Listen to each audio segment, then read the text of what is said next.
일본 교회사를 보면 그림을 짓밟고 지나가다라고 하는 후미에라고 하는 용어가 있습니다. 도요토미 히데요시의 뒤를 이은 토쿠가와 막부는 기독교인들을 박해했거든요. 그때에 기독교인인지 아닌지를 알기 위해서 십자가에 못 박히신 예수님이 있는 저 목판이든지 동판이든지 짓밟고 지나가면 저건 기독교인 아니다. 그리고 내가 살려고 우리 예수님을 짓밟고 갈 수는 없지. 그리고 짓밟지 않으면 저게 진짜 기독교인이다. 그리고 처형했던 겁니다. 1637년과 1638년만 수만 명의 기독교인들이 이 도쿠가와 막부에 의해서 학살당했다고 하는 겁니다. 답답한 건 이거예요. 아니, 하나님은 시퍼렇게 살아계시다 그러면서 그렇게도 사랑하신다는 예수님의 이름이 짓밟히고 있고 눈동자처럼 보호해 주신다고 하는 하나님의 자녀들이 죽어나가고 있고 고문당하고 있고 처형당하고 있고 기도하는데도 왜 하나님은 침묵하시느냐 하는 겁니다. 오늘 본문이 하나님이 침묵하시는 이야기를 다루고 있습니다. 하나님 묵묵히 계시지 마십시오. 하나님 침묵을 지키지 마십시오. 조용히 계시지 마십시오. 하나님, 주님의 원수들이 소리 높여 떠들고 머리를 치켜들고는 가자. 그들을 없애버리자. 그들의 이름을 다시는 기억하지 못하게 하자라고 말하는데 한 마음이 됐는데 그것도 한두 인간도 아니고 여러 명이 모여서 모의하고 주님과 대적하려고 동맹을 맺었습니다. 그런데도 왜 하나님은 침묵하시는 겁니까? 이런 현실인데 왜 하나님 가만히 계시는 겁니까? 나는 이러니 신앙생활 못하겠습니다. 교회 떠나려 합니다. 이런 사람들이 있더라고 하는 겁니다. 여러분, 정말로 이렇게 힘든 현실 만나가지고 시험에 들어서 교회 떠나는 분들이 있긴 있어요. 그런데 진짜 신앙생활 하면서 힘든 이유는 뭘까요? 힘든 현실 때문에 힘들까요? 아니, 그런 식으로 말하면 교회는 벌써 사라졌어야죠. 힘든 현실, 그걸 직면하지 않고 살아가는 사람이 지구촌에 몇 명이나 된다는 말입니까? 여러분, 믿음 생활하면서 진짜 힘든 근본적인 이유는 하나입니다. 하나님 생각보다 내 생각이 앞서기 시작하면 힘든 현실을 소화시켜내지 못합니다. 하나님 생각이 앞서는 것이 신본주의고 Theocentric Religion, 그게 바로 신본주의 종교고 내 생각이 앞서는 것이 Humanistic Religion, 인본주의 종교고 이단 사이비들인 겁니다. 신앙생활하기가 힘들게 느껴지는 그 이유 예를 하나 들면 권선징악 인과응보 사상을 내 멋대로 해석하는 겁니다.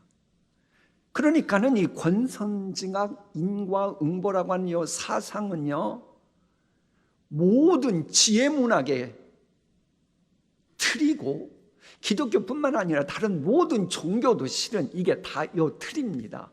권선징악 인과응보의 틀을 기초로 하고 있어요. 그런데 이것이 현실 세계로 적응하기 시작하면 현실은 악당도 형통하잖아요. 그럴 때가 있잖아요. 못된 인간인데도 두 발 쭉 뻗고 자는 인간들이 있어요, 없어요? 장례식 치를 때 보면 아주 악당인데도 얼마나 많은 사람들이 거기 막 조물행렬에 들어서는지. 이러면 인간이다 보니까는 정말로 권선징악 인과응보 요 신념 요 소신이 맞아? 하고는 의심하기 시작합니다. 그리고는 권선징악 인과응보의 사고방식이 깨져나가기 시작합니다. 그러다 보니까는 내가 생각하는 권선징악 인과응보 사상이 적용되지 않는다 그래서 하나님 침묵하신다고 생각하고 있는 겁니다. 여기서 우리가 좀 더 깊이 좀 알아가야겠습니다. 이 권선징악의 밑줄 치는 선과 악. 자, 악을 징벌하는 게 선입니다. 맞죠? 근데 중요한 것은 과연 선의 기준이 누구냐 하는 겁니다. 선의 기준이 누구냐. 많은 사람들은 내가 생각하는 것이 선의 기준입니다. 예를 들면 성경에 보면 사람을 무참하게 살해하고 묻어주지도 않고 오히려 시신들로 언덕을 만들어서, 그러다 보니 그야말로 모든 새들이 살을 쪼아먹고 하다 보니 뼈만 해골만 앙상하게 남은 언덕을 만들어 놓고 공포 정치를 했던 인간들이 있어요. 그러면 그들은 망하는 게 선입니까? 악입니까? 아니, 대답을 하셔야 진도 나가죠. 그 인간들은 망해야 선인 거 맞죠? 그러니까 요나도, 아니 아까 말했던 게 아수르거든요. 아수르의 수도인 니느웨 저 인간들, 그러니 다 망하는 게 선 아닙니까? 그런데 왜 하나님 거기 가서 복음을 전하라는 겁니까? 그런 거예요. 왜? 하나님은 니느웨에 있는 악한 백성들도 구원받기를 원하셨기 때문입니다. 그런데 질문 하나 옵니다. 요나가 선한 사람이 되기 위해 악한 사람도 구원하려는 하나님은 악한 분이 되어야 하는 겁니까? 그건 아니잖아요. 질문 하나 더 할까요? 그리스도의 장성한 분량까지 우리는 작아야 합니다. 하나님이 온전하심과 같이 너희도 온전하라고 말씀하십니다. 그러므로 우리가 하나님의 온전하심처럼 선과 악을 분별하는 그 단계까지 나아가는 것이 선입니다. 맞습니까? 맞아요. 자, 그런데 문제는 이 하나님처럼 온전해진다고 하는 이 방법이 하나님 방법이 아니면 그런 좋은 뜻이 범죄가 된다는 거예요. 자, 아담과 하와 봅니다. 아담과 하와를 보고 마귀가 와가지고 너 선악 갖다 먹으면 하나님처럼 돼 그랬어요. 누구처럼 된다고요? 내가 하나님처럼, 하나님이 온전하신가, 나도 온전해져야지 하고는 선악과를 따먹었어요. 선이었어요? 악이었어요? 그건 악이었죠. 왜? 하나님처럼 온전해진다고 하는 그 자체가 잘못된 게 아니고 하나님이 금하시는 방법을 동원했기 때문에 그게 범죄가 됐고, 그러면서 인간 모두는 두고두고 불행해지고 힘든 현실에 살 수밖에 없는 그 못된 단초를 바로 하나님처럼 되겠다고 맘먹었던 아담과 하와가 저지르고 만 겁니다. 이게 선과 악을 안다는 게 쉬운 게 아닙니다. 그래서 전무후무한 지혜의 소유자였던 솔로몬이 영안이 밝혀진 가운데 간증한 건 저거예요. 함께 읽어볼까요? 어떤 길은 사람이 보기에 바르나 필경은 사망의 길이니라. 아멘. 그래서요, 미국서 목회를 열심히 했던 존 미비어 같은 경우는 미국의 많은 교인들이 나와 내 가정에 옳은 것이라면 그건 하나님도 좋다고 본다고 생각한다는 거예요. 그래서 교인이라고 하는 사람들이 때로는 자기에게 이익이 되고 집안에 이익이 되면 전혀 하나님의 뜻과 반대되는 것도 기꺼이 선이라고 그러고 행한다는 거예요. 그래서 지은 책이 저 책입니다. Good or God. 굿에서 공 하나 빼면 갓이 되잖아요. 내게 좋다고 하는 여기에 확 빠져버리면, 그래서 나라고 하는 인간이 정체성을 잃어버리면 본인이 하나님 행세하는 거예요. 여러분, 주변에 보면 너무나도 선과 악을 쉽게 아는 것처럼 말하는 사람들이 있어요. 아니, 그렇게도 선과 악이 구별하기가 쉬운 줄 아세요? 쉽지가 않아요.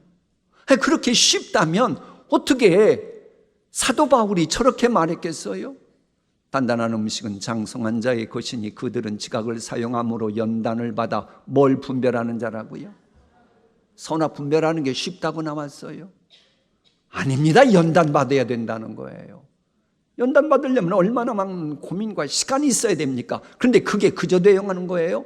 지각을 사용하기 위해서 단단한 음식이 성경에 이해하기 힘든 그 엄청난 말씀들을 먹으면서 내가 그리스도의 장성한 분량까지 차가는 그런 단계가 되어야 선악이 분별이 된다는 거예요.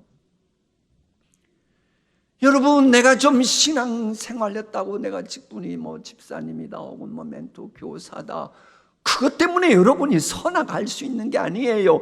여러분, 사도 바울 보세요. 그렇게도 대단한데도 본인은 저걸 제대로 알려고 날마다 자신을 쳐서 복종시켰잖아요. 그렇게 영적인 센스가 대단했던 다윗도 분명 선한 일인데도 누가 봐도 다 선한 일이에요. 그런데도 그걸 행하기 전에 꼭 하나님께 여쭤보잖아요. 왜? 선의 기준이 내가 되면 죄하게 되기 때문에. 선의 절대적인 기준은 내 경험, 내 생각도 아니고 내 소신도 아니고 하나님이시기 때문에 그런 것입니다. 그럼에도 시편 83편 기자는 하나님 관점이 아니고 세상 상식이 말하는 선악이란 잣대를 가지고 현실 바라보니 하나님 침묵하시네 라고 오해했던 겁니다. 내 생각에 선을 하나님의 뜻으로 몰아붙이는 사고방식이 유행하면 모든 것이 망가집니다. 신앙도 망가지고 교회도 마찬가지입니다.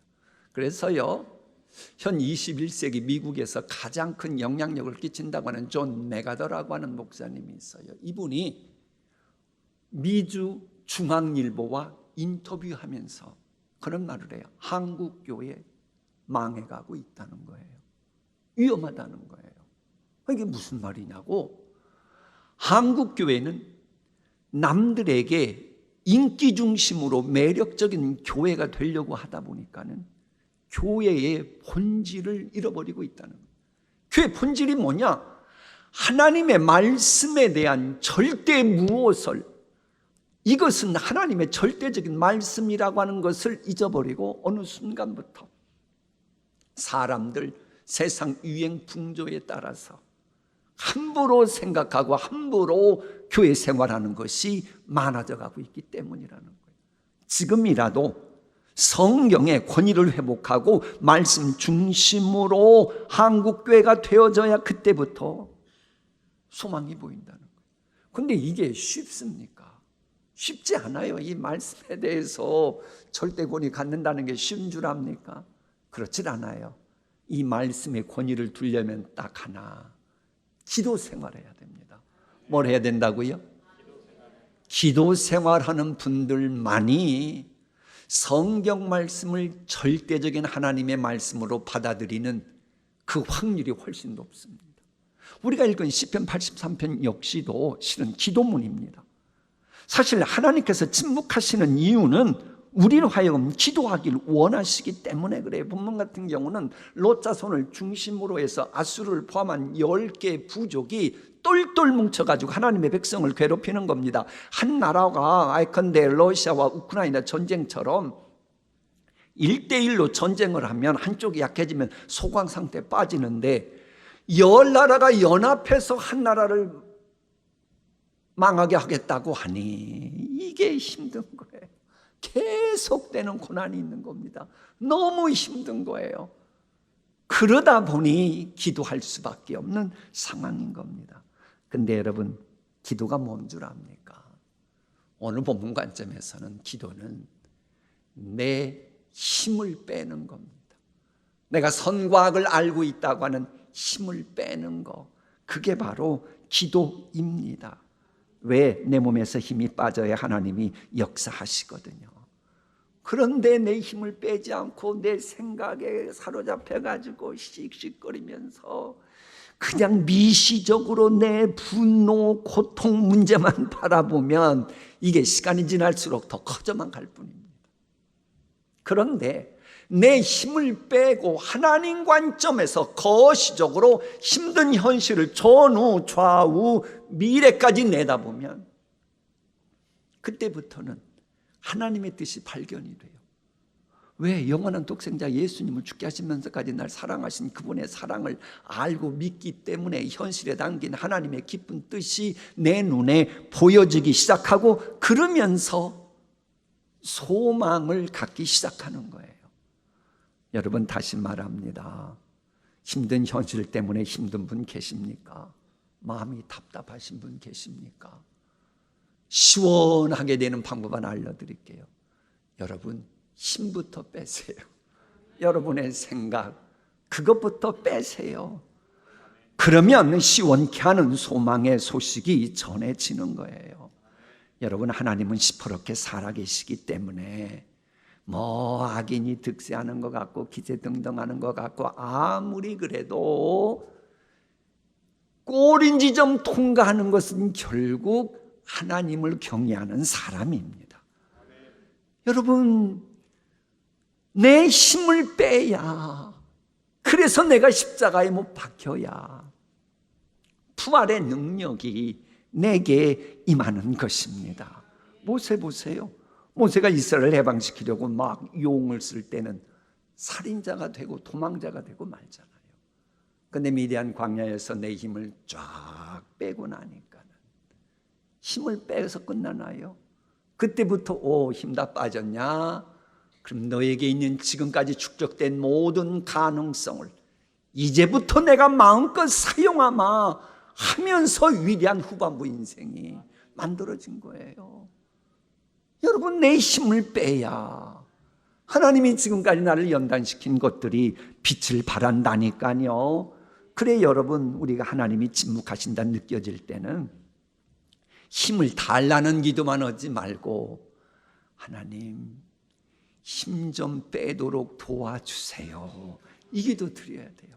우리 한번 하나님께 기도합시다. 하나님, 힘 좀 빼게 도와주시옵소서. 그러면 여러분 힘이 빠지면 이제 하나님이 마음 놓고 여러분을 통해 역사하시기 시작하는 겁니다. 물론 기도하고 힘을 빼라고 하는 것은 역사하실 하나님을 신뢰하는 믿음으로 살아가라는 말씀이기도 합니다. 그럼 내가 하나님을 신뢰하면서 힘을 빼고 기도하게 되면 증거가 하나 나타납니다. 그게 뭐냐? 현실을 바라보는 해석의 변화가 오게 됩니다. 자, 하나님을 신뢰하면서 기도하면 현실에 대한 불평이 감사로 전환되고, 삶에 대한 의심과 비전에 대한 의심이 신뢰로 전환됩니다.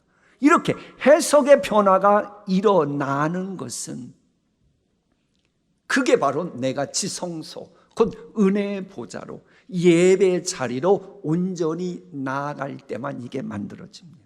그래, 본문처럼 똑같은 아삽 시인 시편 73편을 보면 권선징악과 인과응보를 무색해 하는 힘든 현실 때문에 나는 거의 넘어질 뻔하였고 미끄러질 뻔했다. 그런데 하나님의 성소에 들어갈 때 뭐 했다?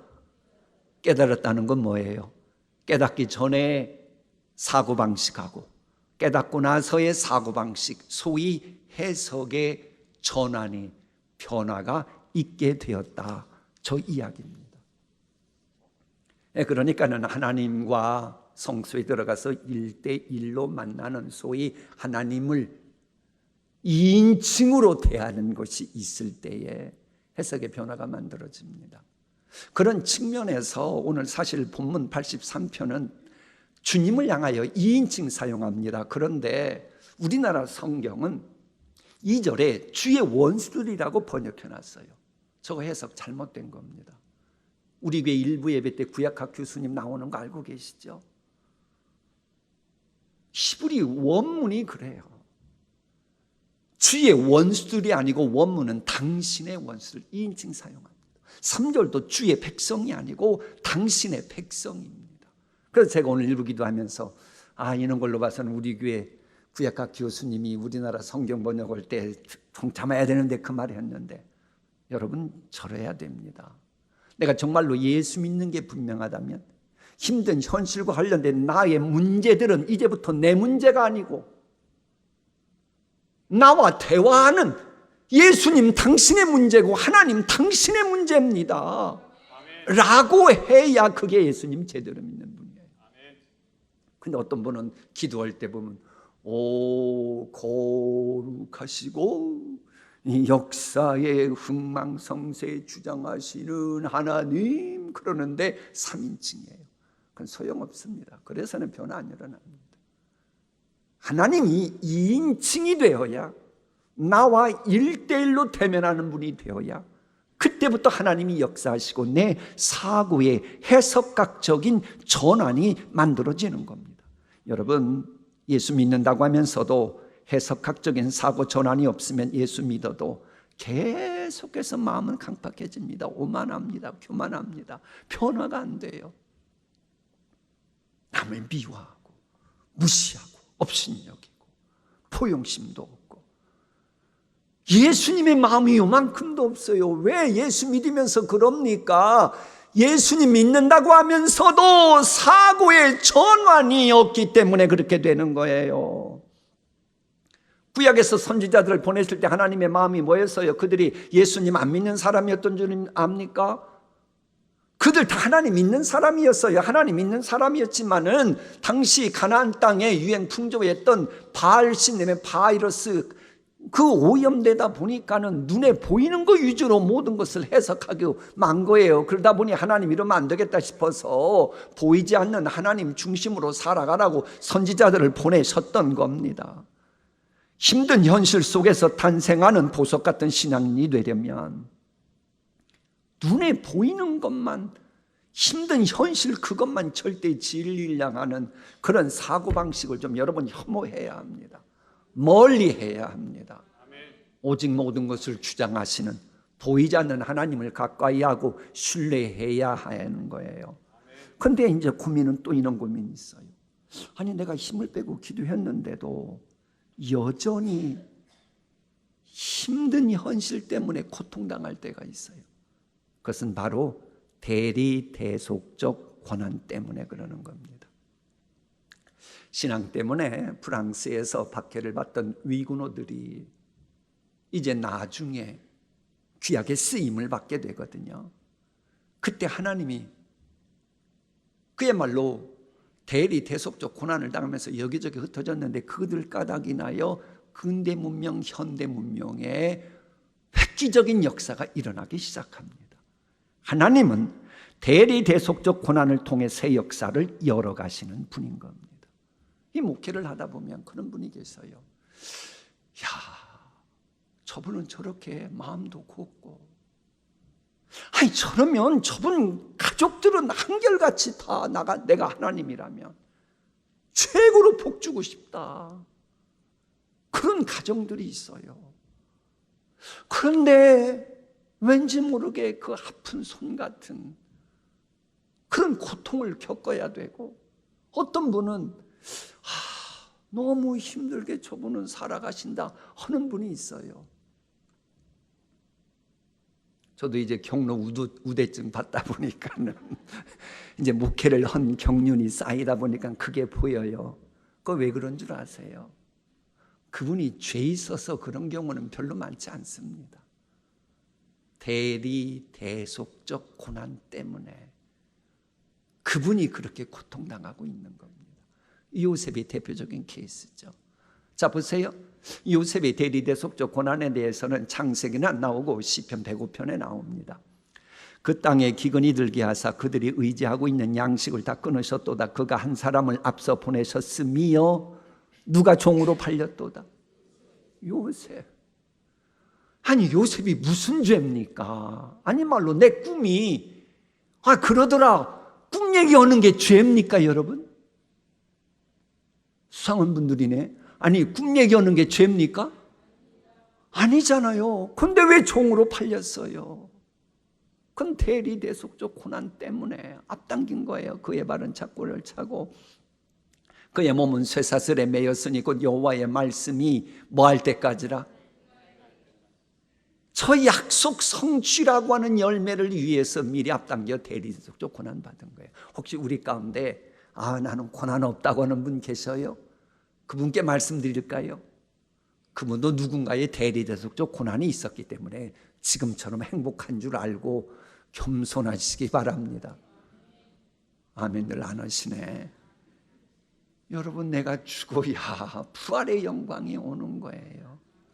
그래, 요셉의 대리대속적인 고난, 기이하고도 신묘막측한 미래를 위한 서막이었던 거예요. 여러분, 그래서 대리대속적 고난을 내가 지금 겪고 있다 생각 싶으면 자꾸 거절하려고 그러지 마세요. 그걸 거절하면 여러분이 축복의 통로 되는데 지장이 있을 수 있습니다. 물론 이런 대리대속적 고난의 터널을 통과하기 위해서는 하나님 관점에서의 해석이라고 하는 큰 틀이 뒷받침되어야 대리대속적 고난의 터널을 통과하는 힘이 생깁니다. 자, 모세 보세요. 모세 같은 경우는 아니말로 출애굽하는데 쓰임받고 싶다고 말을 했습니까? 안 했습니까? 본인은 못하겠다고 그랬잖아요. 나 못합니다. 하나님 다른 사람 보내십시오. 나는 이대로가 좋사오니 그저 미디안 광야에서 그저 양들과 함께 지내겠나이다. 그런데 하나님이 그냥 몰아내셨잖아요. 고난받게 하셨잖아요. 얼마나 죽을 유기를 많이 경험했습니까? 대리대속적 고난이었어요. 근데 어떻게 그걸 이겨냈습니까? 그건 모세의 기도를 종합해보면 답이 나와요. 모세는 그래요. 꼭 무슨 문제 있으면 하나님, 요건 하나님 문제잖아요.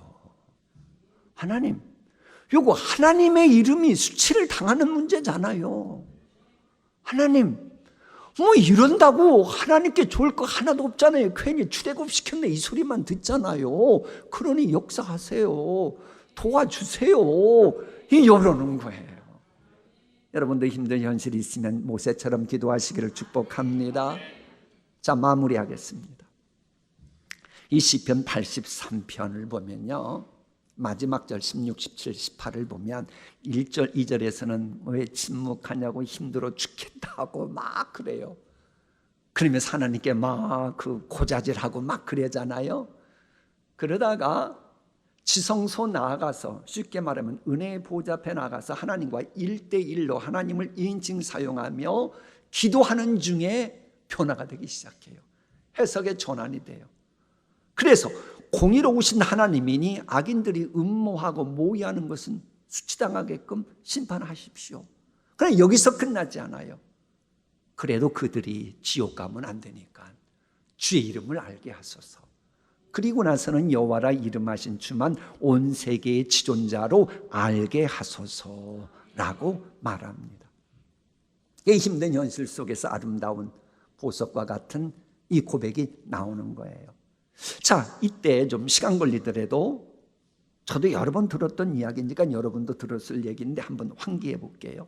이탈리아 교수님이 설문조사하면서 말하는 3명의 후보 가운데 누구를 일꾼으로 택하겠습니까? 라고 조사를 했습니다. A 후보, 젊어서부터 술, 담배, 마약을 했던 불량소년이었다. 숨겨둔 여자와 자식도 있었다. 게다가 휠체어 타야 되는 신체 장애인이다. B 후보, 어려서부터 말썽꾸러기 학생이었고 낙제생이었으며 대학도 재수는커녕 삼수까지 해서야 들어갔다. 설상가상인 것은 담배 피는 것을 즐겼고 술꼬래였으며 괴팍한 성격이었다. 시 후보, 독실한 신자로서 청소년 때 교회 가서 목사가 되겠다고 설교 연습까지 했던 금욕주의자였다. 술과 담배는 입에도 되지 않았으며 애국심이 강해서 전쟁에 나가 훈장을 받기도 했다. 여러분은 A, B 중에 누구를 택하겠습니까? 속으로 정해요. 결과는 이거였어요. A 후보는 루즈벨트 대통령이었고, B 후보는 처칠 수상이었고, C 후보는 그릇된 신념으로 선악과 따먹다가 6천만 명을 죽음으로 내몰았던 히틀러였어요. 여러분 들었던 이야기잖아요. 문제는 이 이야기가 시사하는 바가 뭐냐는 거예요. 많은 사람들은 C 후보를 뽑더라는 거예요. 내 생각, 내 판단, 그게 얼마나 절대적이라고 여러분 생각할 겁니까? 인간이 생각, 판단하는 것은 그렇게 전지전능하지 못합니다. 내가 믿는 신념이나 판단에 오류가 있다고 하는 것을 전혀 인식하지 못하고 그저 선악과를 따먹기 바쁜데 아니에요. 이걸 우리에게 적용하면 내가 아무리 힘들고 어려운 현실이라 할지라도 나를 향한 약속의 말씀은 그래서 성취될 수 없어라고 하는 판단도 제발 하지 말라는 거예요. 아무리 형들에게 배신당해 인신매매 당했고 졸지에 흙수저로 종살이 해야 했지만은 요셉은 나중에 보석으로 쓰임 받잖아요. 포로가 되어서 힘겹게 살아야 했던 다니엘이었으나 힘든 현실 속에서 그는 나중에 보석이 되잖아요. 다음 그림 볼래요? 저건 프랑스 정부가 위군어들을 이렇게 핍박할 때를 상징적으로 그린 겁니다. 동그라미 쳐놓은 걸 보면 위군어를 핍박했던 망치의 자루가 부러져 있습니다. 그리고 또 다른 그림은 그 쇠뭉치가 깨져요. 그런데도 끝까지 하나님과 함께 했던 위군어 그들은 전혀 깨지지 않고 오히려 정죄됩니다. 그들이 바로 다음 그림처럼 됩니다. 저들이 흩어지면서 영국의 명예혁명이 일어났고 스위스에 세계 최고의 복지국가되는 틀을 마련했으며 네덜란드도 독일도 프랑스 나라도 서서히 정신 차리게 만듭니다. 옆에 있는 사진들은 그거예요. 결국은 막스 베버의 그 자본주의 윤리 말하는 프로테스탄트 윤리와 자본주의 정신, 그걸 말하는, 그거로 인해서 결국은 미국도 위군의 영향을 받아서 저렇게 되었다라고 하는 얘기입니다. 힘든 현실이라고 하는 대리대속적 고난을 통과하면서 승리의 보석으로 탄생한 겁니다. 그래, 우리가 읽었던 그 시편 73편도 결론은 그렇게 돼요. 하나님이 침묵하셨다고 생각했던 나는 짐승처럼 우매무지했으나 하나님과 함께하니, 즉 내가 은혜의 보좌 앞에 지성소로 나아가니 하나님은 나를 인도하시고 영광으로 영접하시나이다. 아무쪼록 여러분, 힘든 이 현실이 어떠하다가 중요한 게 아니에요. 누구나 다 해석 따라 힘들 수 있어요. 다만 대리대속적 고난 주께서 주시면 기꺼이 감당하겠나이다. 그러면서 지성소인 은혜의 보좌로 나아가서 전능자 하나님과 만남을 가지면 아무리 힘든 현실일지라도 마침내 승리의 간증거리가 있는 보석들이 될 줄 믿습니다. 기도하십니다.